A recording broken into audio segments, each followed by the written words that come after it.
너 대체 왜 이렇게 사는 거야? 내 인생을 이렇게 망칠 거야. 내 인생이요? 아빠는 내 인생에 관심이나 있었어요? 관심이 없다고?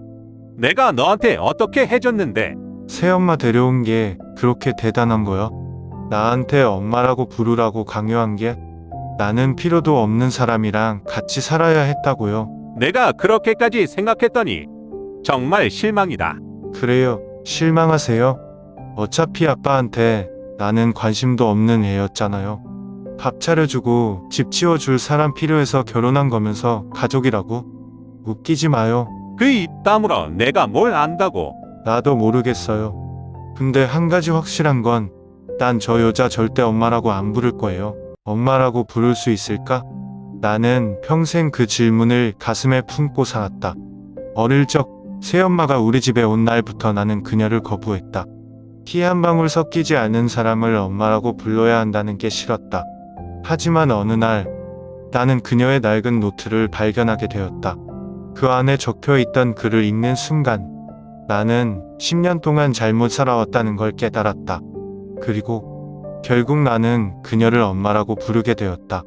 그 이야기를 지금부터 들려주겠다. 2023년 11월 어느 흐린 오후 나는 방 안에 앉아 짐을 정리하고 있었다. 군입대 날짜는 점점 다가오고 있었고 그 전에 꼭 방을 정리해야겠다고 마음먹었다. 도대체 이걸 언제 다 치우지? 책상 위에 쌓인 책, 옷장 안에 아무렇게나 던져진 옷들, 그리고 서랍 속에 잊혀진 잡동사니들. 손을 뻗어 책 한 권을 들어올리다가 구석에 낡은 노트 한 권이 보였다. 먼지가 쌓여 있었고 표지가 약간 찢어져 있었다. 이상하게 익숙한 느낌이 들었다. 노트를 펼쳐보니 거기엔 익숙하면서도 낯선 필체로 적힌 글들이 있었다. 오늘도 재훈이가 나를 쳐다보지 않는다. 나에게 마음을 열어줄 날이 올까? 이제야 조금씩 가까워지는 것 같았는데 또 벽이 생긴다. 그래도 나는 포기하지 않는다. 순간 심장이 덜컥 내려앉았다. 이건 새엄마의 글씨였다. 솔직히 말하면 나는 새엄마를 한 번도 진짜 가족으로 받아들인 적이 없었다. 어릴 때부터 어머니는 없었고 아버지와 단둘이 살았다. 그러다 내가 중학생이 될 무렵 아버지가 한 여자를 집에 데려왔다. 재훈아, 인사해라. 앞으로 우리랑 같이 살 분이야. 나는 굳이 대답하지 않았다. 그냥 고개만 끄덕였을 뿐이다. 그때부터 나는 그녀를 피했다. 학교가 끝나면 일부러 늦게 들어오고 집에 있어도 방에 틀어박혀 있었다. 밥을 먹을 때도 말 한마디 하지 않았다. 그런데 그 사람이 이렇게까지 고민하고 있었을 줄은 몰랐다. 오늘은 재훈이랑 처음으로 같이 밥을 먹었다. 그냥 같은 공간에 있었을 뿐이지만 그래도 기뻤다. 생일 케이크를 준비했는데 그냥 방에 들어가 버렸다. 조금 속상하지만 다음엔 더 노력해봐야겠다. 나는 한 장 한 장 넘길 때마다 이상하게 가슴이 먹먹해졌다. 내가 그렇게까지 차갑게 굴었는데 그 사람은 포기하지 않고 계속 다가오려고 했다는 걸 이 노트를 보고서야 알게 되었다. 그 순간 문이 살짝 열리더니 새엄마가 조심스럽게 고개를 내밀었다. 재훈아, 뭐하고 있니? 나는 순간 당황해서 노트를 재빨리 닫았다. 그냥 방 정리하고 있었어요. 그녀는 내 방을 한번 훑어보더니 조심스럽게 물었다. 혹시 저녁 뭐 먹고 싶어? 나는 평소처럼 아무거나요라고 대답하려다가 이상하게도 이번엔 그냥 그러고 싶지 않았다. 김치찌개요. 그녀의 눈이 순간 커졌다. 정말? 내가 김치찌개 좋아하는 줄 몰랐네. 그냥 어릴 때 엄마가 자주 해줬어요. 새엄마는 잠시 내 말을 듣더니 조용히 웃으며 말했다. 그럼 오늘 맛있게 만들어줄게. 그녀가 나간 후 나는 다시 노트를 바라보았다. 어쩌면 지금까지 나는 내 감정에만 갇혀서 그 사람이 어떤 마음으로 나에게 다가오며 했는지 전혀 신경 쓰지 않았던 것 같다. 2009년 3월 나는 초등학교 5학년이었다. 아직도 그때가 생생하게 기억난다. 어머니는 작은 미용실을 운영하며 우리 가족을 돌봤다. 가게는 우리 집 1층에 있었고 아침마다 가위를 소독하는 소리, 드라이기 소리가 익숙하게 들려왔다. 재훈아, 엄마 바쁘니까 먼저 밥 먹어. 나는 TV를 보면서 대충 대답했다. 네. 그땐 몰랐다. 그게 얼마나 소중한 시간이었는지. 어머니는 정말 강한 분이었다. 아버지는 대학원 공부를 하느라 수입이 없었고 우리 집 생계를 책임지는 건 온전히 어머니 몫이었다. 새벽부터 일어나서 우리 도시락을 싸고 손님을 받고 저녁에는 다시 우리 저녁밥을 차리셨다. 엄마, 오늘 반찬 뭐야? 내가 좋아하는 계란말이랑 고등어 조림. 우와, 진짜? 나는 숟가락을 들고 신나게 먹었다. 솔직히 어릴 땐 당연한 줄 알았다.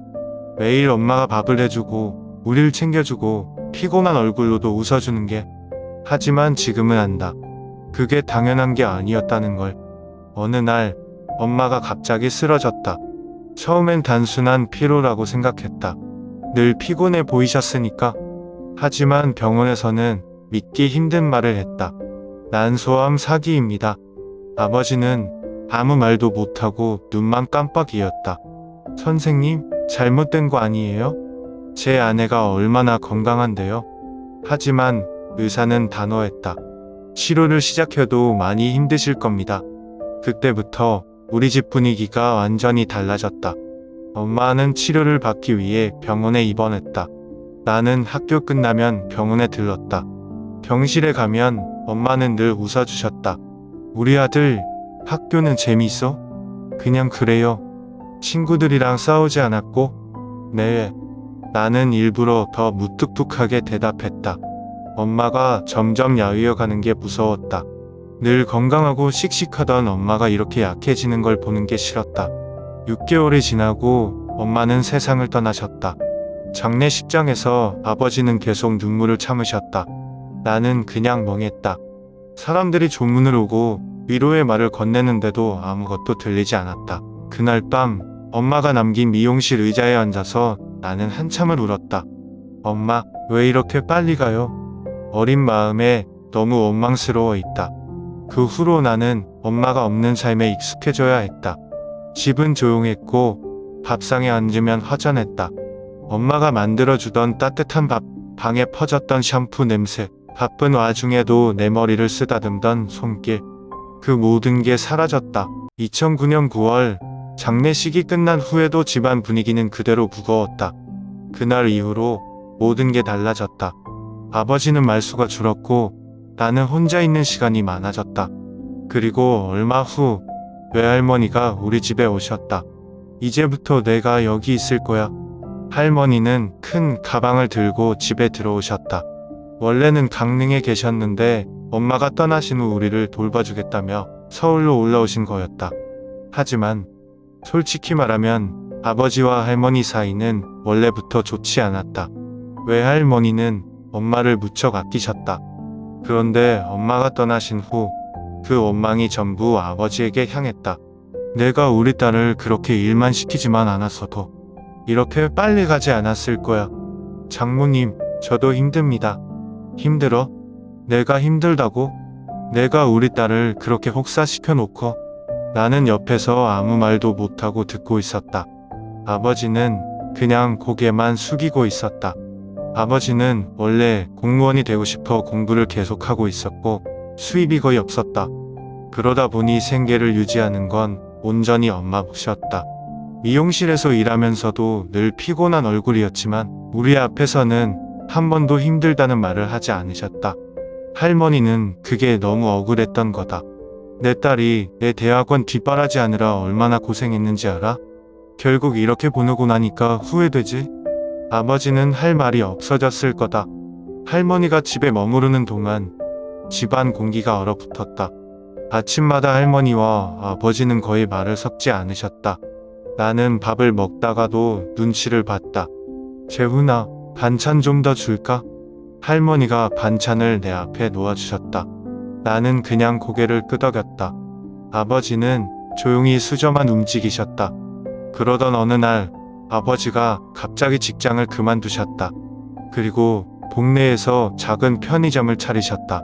너희 엄마가 하던 미용실을 계속 운영할 수는 없으니까 이게 낫겠다 싶어서. 그 말을 들었을 때 이상하게 마음이 복잡했다. 원래 아버지는 큰 꿈이 있던 사람이었다. 항상 책상에서 공부하고 연구하던 사람이었는데 할머니는 그 소식을 듣고 또 화를 내셨다. 지금 와서 편의점? 내가 그걸 한다고 우리 애가 돌아오니? 아버지는 그냥 고개만 숙였다. 그렇게 시간이 흘렀고 할머니는 결국 강릉으로 돌아가셨다. 재훈아, 서울에서 힘들면 언제든 강릉으로 와. 네, 할머니. 할머니가 떠난 후 집은 다 조용해졌다. 아버지는 편의점에서 늦게까지 일했고 나도 점점 혼자 있는 게 익숙해졌다. 그렇게 우리 가족은 점점 무언가가 부서지는 느낌이었다. 2013년 여름이었다. 엄마가 떠나신 지 4년이 지나고 이제야 조금 익숙해진 것 같았는데 아버지가 갑자기 말했다. 재훈아, 앞으로 우리랑 같이 지낼 사람이 있어. 나는 그 말이 끝나기가 무섭게 숟가락을 내려놨다. 뭐요? 내가 직접 만나보면 싫어요. 딱 잘라 말했다. 그 순간 내 앞에 앉아있던 여자도 당황한 듯 미소를 지었다. 안녕, 재훈아. 나는 더 듣기 싫어서 자리에서 벌떡 일어나 방으로 들어가 버렸다.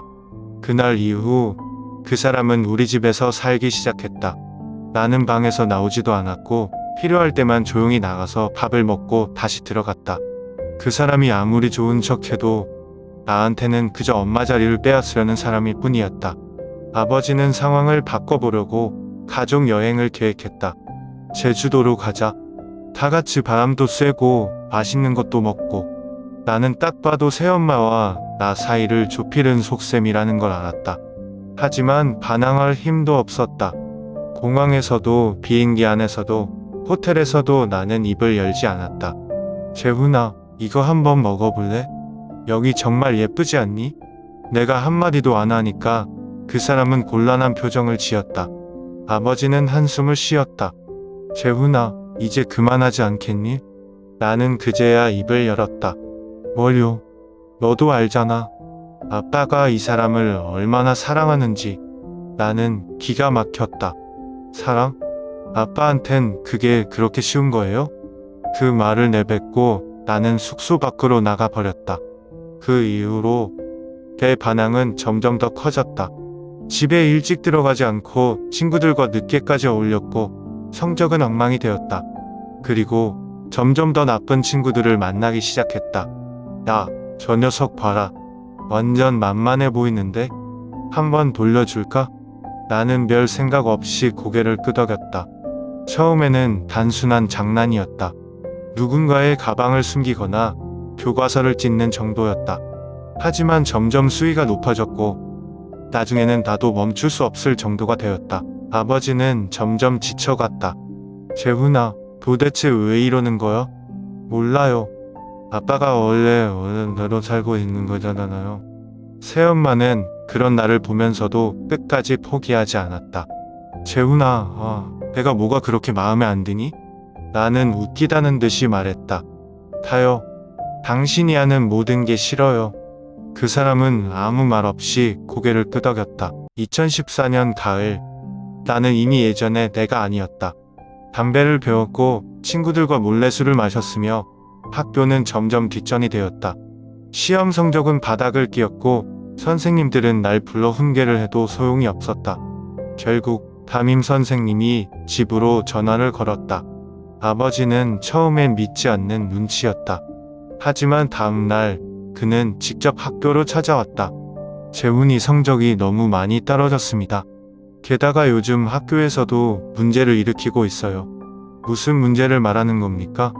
교내 흡연, 무단 결석, 그리고 친구들과 싸운 적도 있습니다. 이게 다 사실입니까? 아버지는 나를 노려봤다. 나는 팔짱을 끼고 무표정하게 앉아 있었다. 속에서는 별 감정도 들지 않았다. 오히려 이제야 좀 관심을 주네 하는 생각뿐이었다. 회의가 끝난 뒤 집에 돌아오는 길은 지옥 같았다. 아버지는 말없이 운전했다. 나는 창밖을 보며 한숨만 내쉬었다. 집에 도착하자마자 아버지는 문을 세게 닫으며 소리를 질렀다. 대체 내가 왜 이러는 거야? 내가 뭘요? 내가 뭘?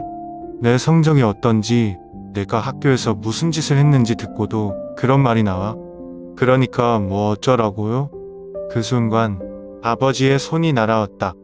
따귀를 맞은 건 태어나서 처음이었다. 뺨이 얼얼했다. 나는 그를 노려보며 이를 악물었다. 왜 맞았는지 내가 알잖아. 몰라요. 아빠가 말해줘봐요. 내가 왜 이렇게 됐는지. 그러니까 나한테 묻는 거야? 아빠가 묻지 않았어요? 왜 이렇게 됐냐고? 그러면 내가 대답해 줄게요. 내가 이렇게 된 건 나는 한숨을 내쉬며 손가락으로 계단 위를 가리켰다. 새엄마가 그곳에 서 있었다. 아까부터 우리 싸움을 듣고 있었던 것 같았다. 다 저 여자 때문이에요. 아버지의 표정이 굳었다. 새엄마는 아무 말 없이 나를 바라봤다. 너 정말 그렇게 생각하니? 그래요. 저 여자가 우리 집에 온 순간부터 내 인생은 망가졌어요. 재훈아, 그만해. 뭐가요? 틀린 말 했어요? 아빠가 필요한 건 엄마가 아니잖아요. 그냥 밥 차려주고 집 지어줄 사람이 필요했던 거잖아요. 그럴 거면 차라리 가정부를 쓰지 왜 결혼까지 했어요? 그 순간 아버지는 책상을 내리쳤다. 너 그 입 다물어. 왜요? 듣기 싫어요? 나도 듣기 싫어요. 저 여자 목소리도 웃는 얼굴도 다 싫다고요. 새엄마는 조용히 눈을 내리깔았다. 아버지는 분노를 참지 못하고 내 방으로 들어가 내 물건들을 마구잡이로 집어 던졌다. 이딴 식으로 살 거면 당장 나가. 책, 옷, 다방이 바닥으로 떨어졌다. 나는 아무 말도 하지 않았다. 차라리 이 순간이 오기를 기다리고 있었던 것 같았다. 나는 바닥에 떨어진 옷을 몇 개 주워들고 현관으로 걸어갔다. 어디 가려고? 상관 마세요. 아빠도 나 필요 없잖아요. 아버지는 아무 말도 하지 않았다. 새엄마는 여전히 계단 위에서 내려다보고 있었다. 나는 그렇게 집을 나섰다. 집을 나선 후 처음에는 나름 자유로운 기분이었다. 하지만 그것도 잠시. 막상 갈 곳이 없었다. 가까운 친구 몇 명에게 연락해봤고 다행히 한 친구가 자기 집에서 며칠 묵어도 된다고 했다. 그렇게 나는 친구 집에 신세를 지기 시작했다. 처음엔 다들 재미있어 했다. 야, 이건 거의 독립 아니냐? 너도 이제 진짜 어른 다 됐네? 하지만 그 분위기도 오래 가지 않았다. 친구 부모님이 눈치를 주기 시작했고 일주일쯤 지나자 친구도 부담스러워하는 게 보였다. 야, 우리 엄마가 좀 불편해하셔. 그래? 알겠어. 위험하다. 진짜. 난 괜찮은데. 괜찮아. 어차피 오래 있을 생각도 없었어. 그렇게 나는 다시 길거리에 나왔다. 갈 곳이 없었다. 편의점에서 삼각김밥 하나 사 먹고 공원 벤치에 앉아 있었다. 밤이 깊어질수록 몸이 점점 떨렸다. 이제 어떡하지? 그때 길가에 세워진 자전거 한 대가 눈에 들어왔다. 나는 고민했다. 아니, 솔직히 말하면 그렇게 깊게 고민하지도 않았다. 그냥 본능적으로 손을 뻗었다. 잠깐만 타고 가면 되겠지. 그렇게 생각했다. 하지만 그 생각이 얼마나 어리석었는지 깨닫는데 오래 걸리지 않았다. 자전거를 타고 몇 블록 가지도 못했을 때 누군가 소리쳤다. 야, 너 거기 서. 뒤를 돌아보기도 전에 누군가 내 팔을 잡아챘다. 경찰이었다. 나는 겁에 질려 아무 말도 못했다. 파출소로 끌려가서도 나는 멍하니 앉아 있었다. 부모님 전화번호 불러라. 경찰이 그렇게 말했지만 나는 아버지 번호를 불러줄 수 없었다. 아니, 솔직히 말하면 불러주기 싫었다. 그 사람이 여기까지 와서 나한테 뭐라고 할지 뻔하지. 하지만 결국 누군가는 나를 데리러 와야 했다. 그리고 몇 시간 후 문이 열리면서 들어온 사람은 새엄마였다. 재훈아, 왜왔어요? 내가 여기 있다고 해서. 아빠는요? 아직 모르며 나는 순간 멍해졌다. 당연히 아버지가 올 줄 알았다. 그런데 이 사람은 왜? 경찰은 새엄마에게 상황을 설명했고 그녀는 고개를 숙이며 말했다. 제발 이번 한 번만 조용히 넘어가 주세요. 아이가 아직 어리고 제가 변상하겠습니다. 그녀는 지갑을 꺼내 돈을 건넸다. 나는 그 모습을 보면서도 아무 말도 하지 않았다. 결국 경찰은 신고를 하지 않기로 했다. 새엄마는 내 손목을 잡아 끌었다. 이제 가자. 나는 저항하지 않았다. 그냥 따라 나섰다. 밖으로 나오자 새엄마가 조용히 말했다. 배고프지? 뭐라도 먹고 갈까? 내가 싫다면 그냥 집에 갈 수도 있어. 집? 나 그런 거 없어요. 그녀는 내 말을 듣고도 화내지 않았다. 그냥 조용히 고개를 끄덕였다. 그리고는 내 옷에 묻은 먼지를 털어주었다. 그 순간 이상하게도 가슴 한쪽이 묵직해졌다.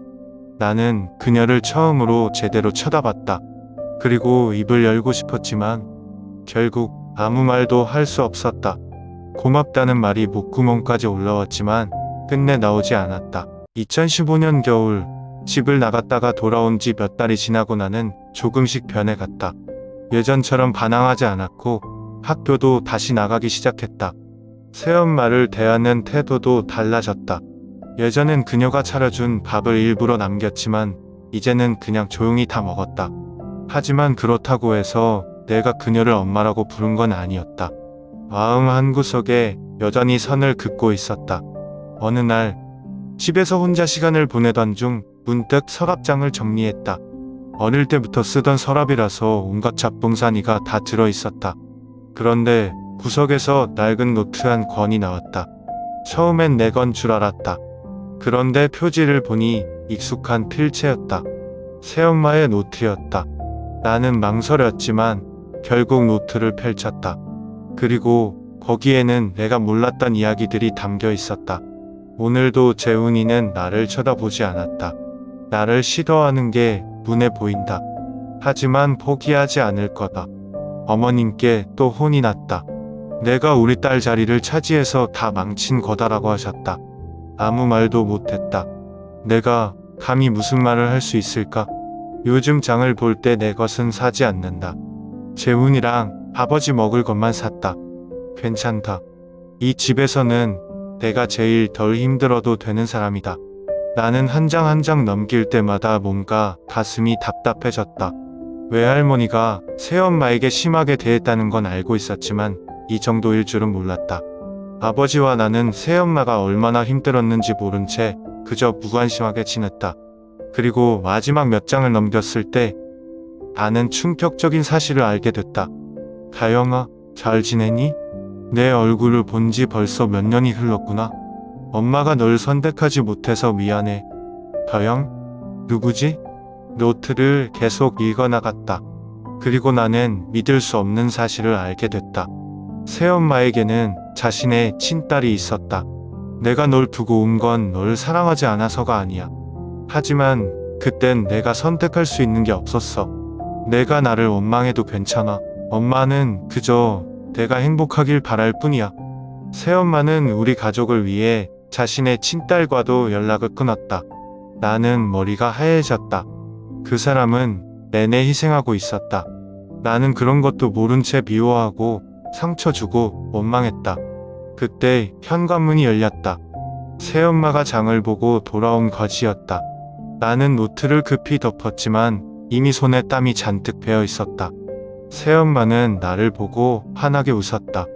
재훈아, 오늘 저녁 뭐 먹고 싶어? 나는 차마 아무 말도 할 수 없었다. 2016년 봄, 나는 오랜 시간 망설이다가 새엄마 앞에 섰다. 내 손은 주먹을 쥔 채 덜덜 떨리고 있었다. 평소라면 눈도 제대로 마주치지 않았을 텐데 오늘만큼은 꼭 해야 할 말이 있었다. 나는 깊이 고개를 숙였다. 죄송합니다. 그리고 엄마, 고마워요. 그 순간 새엄마는 그대로 굳어버렸다. 마치 내 말을 이해하지 못하는 사람처럼. 그러더니 갑자기 손으로 입을 가렸다. 그리고 울었다. 그토록 강해 보였던 사람이, 항상 미소를 잃지 않던 사람이 내 앞에서 눈물을 흘렸다. 재훈아, 방금 뭐라고 했니? 엄마라고 했어요. 다시 한 번만 말해줄래? 엄마. 새엄마는 아이처럼 울기 시작했다. 나는 그 모습을 보면서 가슴이 찌릿했다. 그날 이후 우리 집의 분위기는 달라졌다. 예전처럼 서먹하거나 어색하지 않았다. 이제는 정말 가족 같았다. 식탁에서 대화가 오갔고 나는 더 이상 그 사람을 엄마의 자리를 빼앗은 사람이라고 생각하지 않았다. 새엄마는 그저 나를 돌봐주던 엄마였고 나는 뒤늦게나마 그 사실을 받아들였다. 재훈아, 오늘 저녁 뭐 먹을래? 김치찌개. 너는 정말 김치찌개밖에 모른다. 엄마가 제일 잘하잖아. 내가 장난스럽게 말하자 엄마는 피식 웃었다. 언젠가부터 나는 자연스럽게 엄마와 요리를 함께하기 시작했다. 엄마가 야채를 다지면 나는 고기를 볶았다. 예전엔 절대 부엌에 들어오지 않던 내가 이제는 요리를 배우고 싶어졌다. 재훈아, 이거 간 좀 봐봐. 맛없어. 뭐, 장난이야.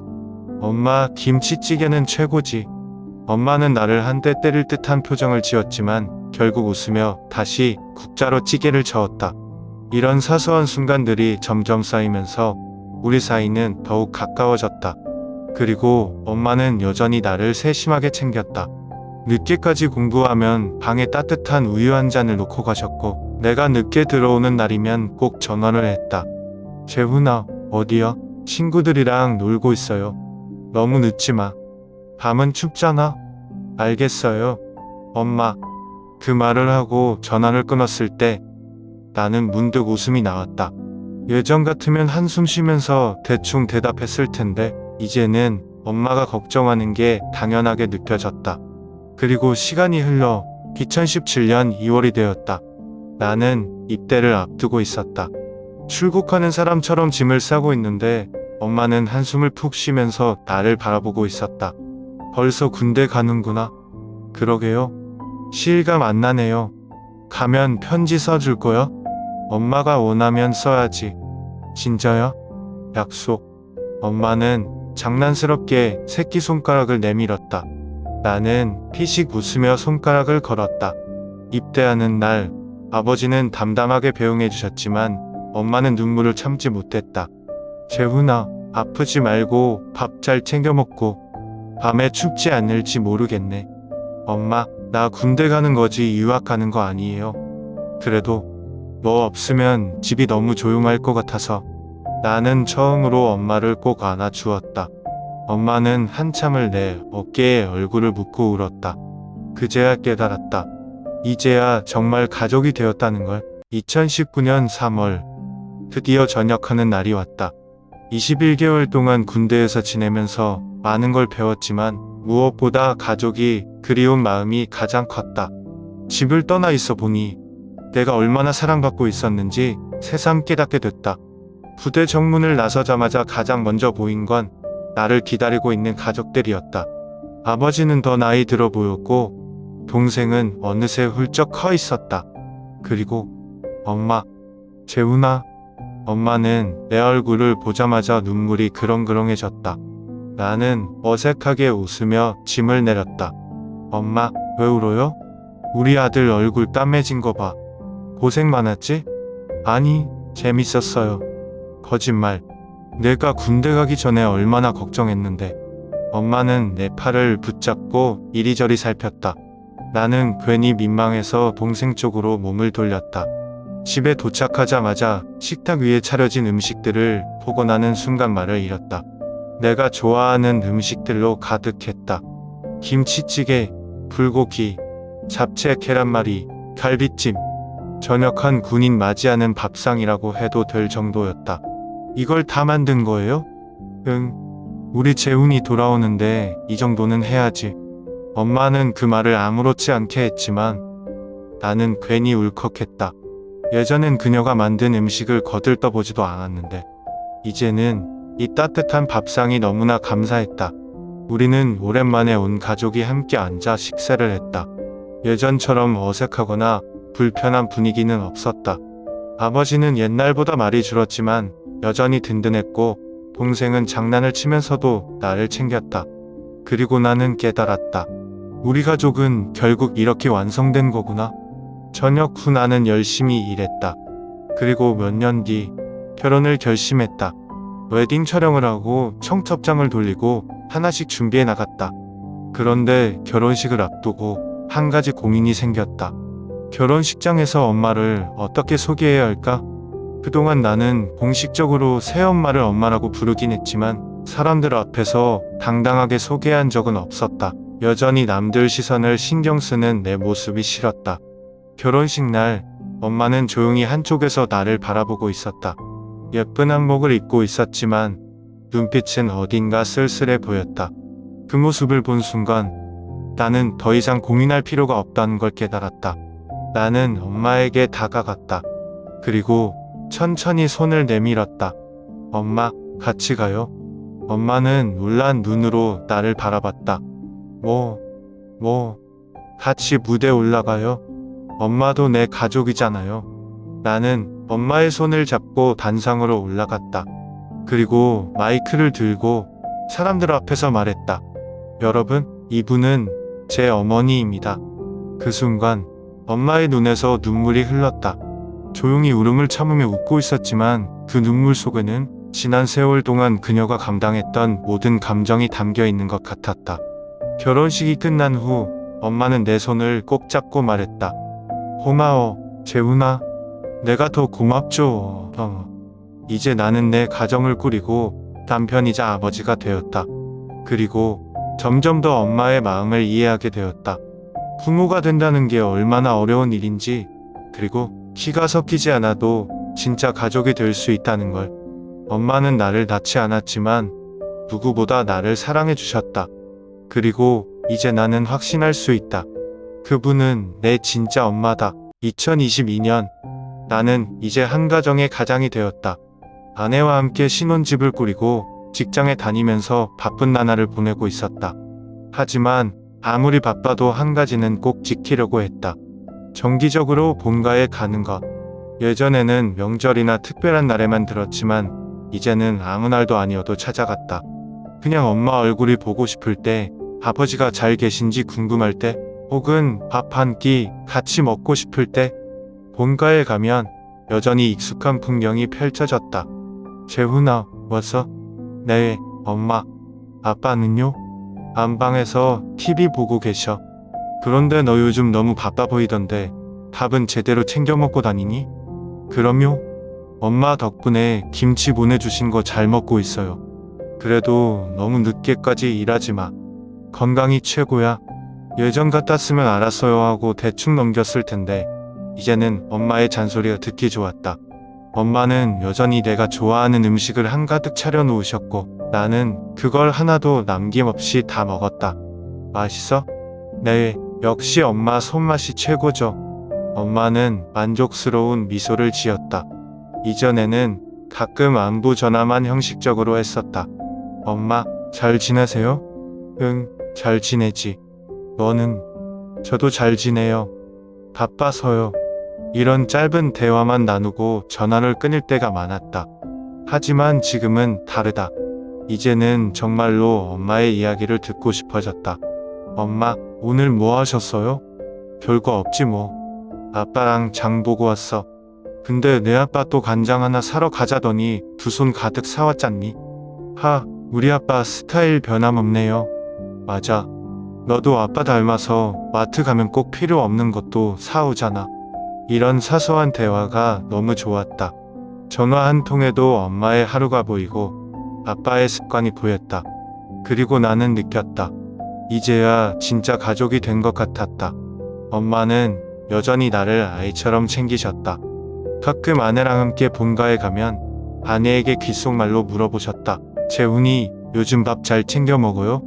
네, 엄마. 요리도 곧잘해요. 그래도 가끔 반찬 없으면 말해. 내가 만들어서 보내줄게. 그렇게 엄마는 김치 장조림, 반찬 등을 챙겨서 손에 쥐어주셨다. 그리고 나에게 당부하셨다. 힘들면 꼭 말해. 혼자 끙끙대지 말고. 알았어요, 엄마. 엄마의 잔소리가 이제는 잔소리처럼 들리지 않았다. 그냥 엄마가 나를 사랑하는 방식이라는 걸 알기 때문이었다. 이제 나는 아내와 함께 새로운 가정을 꾸리고 있지만 본가에 가면 여전히 아들이었다. 엄마의 밥을 먹으며 어릴 때처럼 편하게 쉬었고 아버지와는 소파에 앉아 함께 뉴스를 봤다.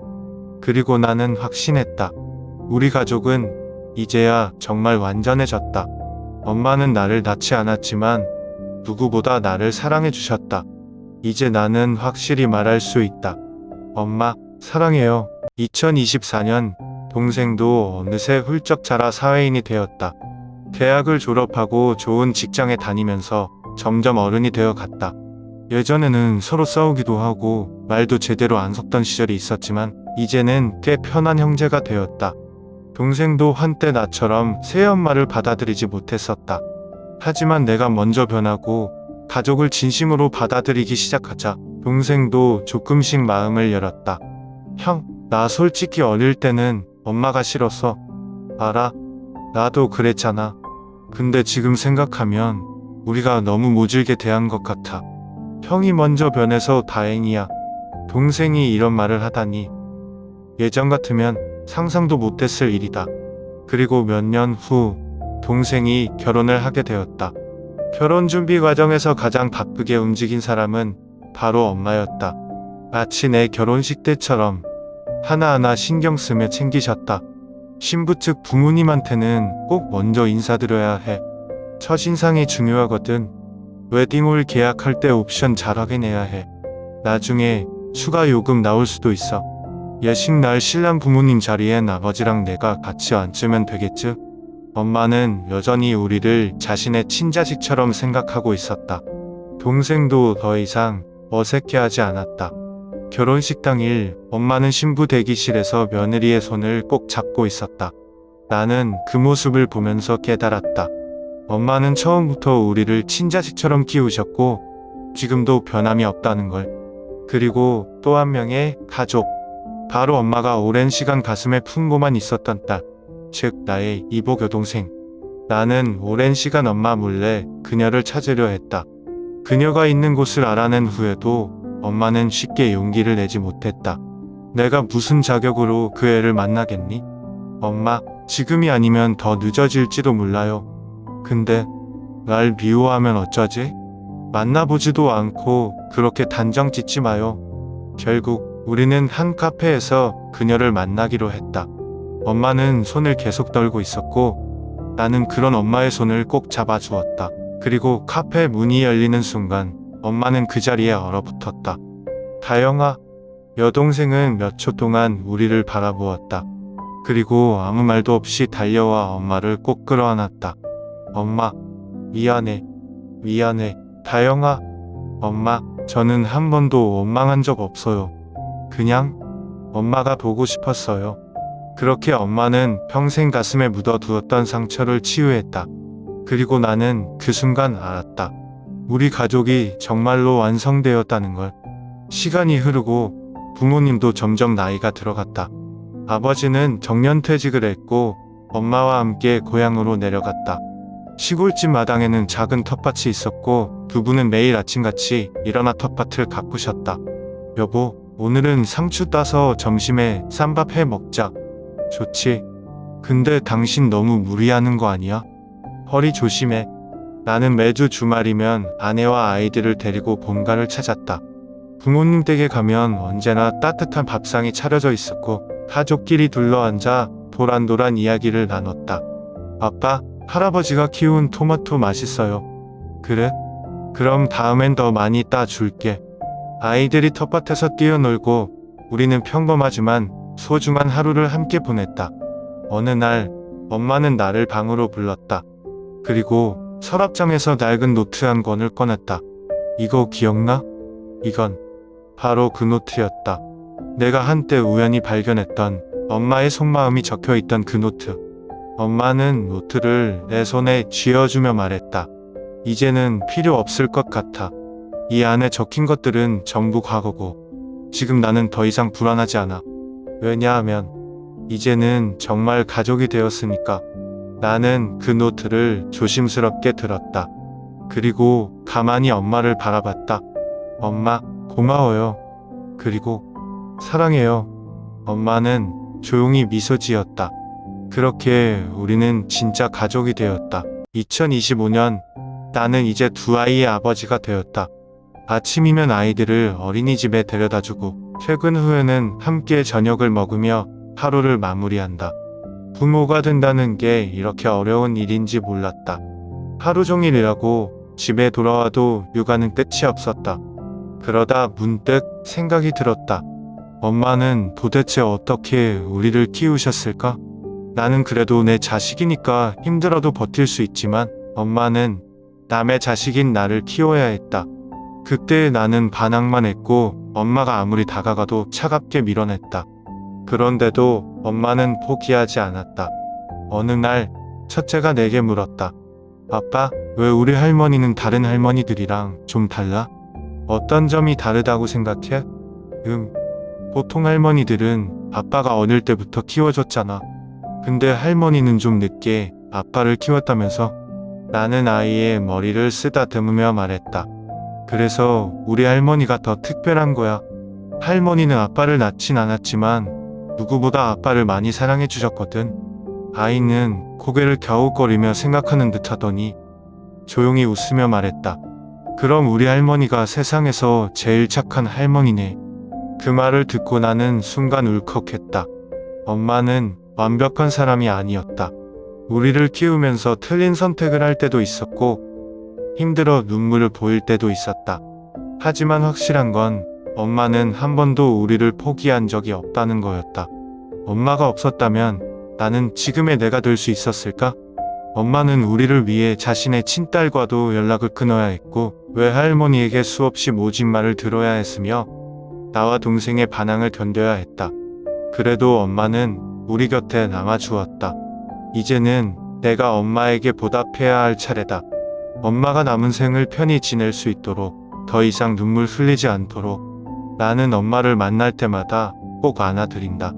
엄마, 밥 잘 챙겨 드세요. 알겠어. 너나 잘 챙겨 먹어. 엄마, 아프면 꼭 말해야 해요. 걱정 마. 나는 아직 튼튼해. 엄마, 사랑해요. 나도 우리 아들 사랑하지. 이제 나는 누구 앞에서도 당당하게 엄마를 소개할 수 있다. 이분은 제 어머니입니다. 피 한 방울 섞이지 않았지만 나를 위해 모든 것을 희생한 사람. 가족이란 그런 존재 아닐까?